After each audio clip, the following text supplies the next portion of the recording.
Chers amis, frères et sœurs, bonjour. Je vous apporte la parole du lundi que nous trouvons dans Hébreux 3, du verset 1er au verset 3.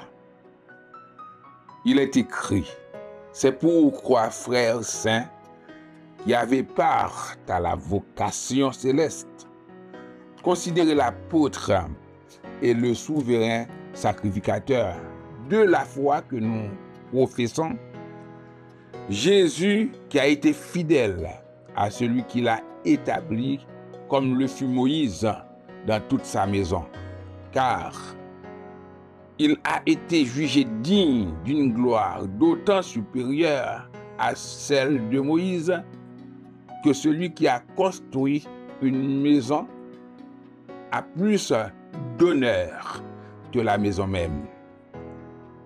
Nous voyons dans ce passage que les lecteurs, les frères hébreux qui ont reçu la lettre, étaient considérés comme des saints, frères saints qui ont part à la vocation céleste. La vocation céleste de servir Dieu. La vocation d'abord universelle. On est appelé, nous sommes appelés pour obtenir la vie éternelle, pour être sauvés, pour être délivrés de la puissance du malin, la grande vocation, mais aussi on est appelé à servir Dieu, parfois spécialement avec nos dons, avec nos capacités. Il déclare, l'auteur, comme on sait que l'auteur de cette épître est anonyme, bien que certains l'attribuent à Paul, mais cette épître, elle est anonyme. Dieu a déclaré par la bouche de cette personne que le souverain sacrificateur, c'est Jésus.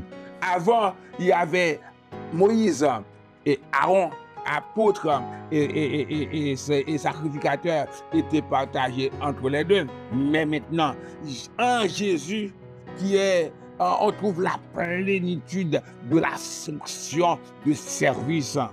Il est le serviteur modèle, il est le serviteur fidèle. C'est lui que nous devons suivre. Jésus qui a été fidèle dans toute la maison.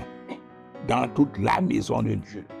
Car il a été jugé digne d'une gloire supérieure à toute gloire, à la gloire de Moïse, à la gloire de Joseph.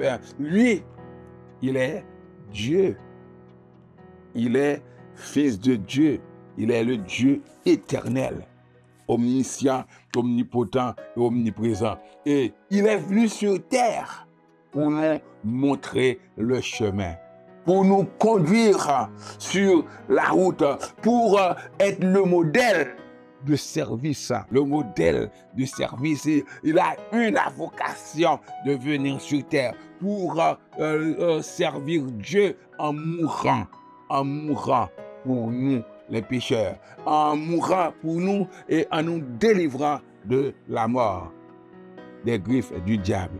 Il a été fidèle. Il a accepté la mort la plus honteuse de l'époque, la mort sur la croix. Mais par la grâce, par la puissance divine, il est ressuscité.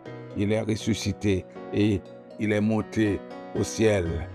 Alléluia. Et il intercède pour nous. Nous sommes ses enfants. Alors, frères et sœurs, nous ne devons pas prendre d'autres modèles. Le divin modèle, le parfait modèle, c'est Jésus. Il est l'apôtre et le souverain sacrificateur. C'est lui que nous devons suivre en servant Dieu. Que Dieu nous bénisse.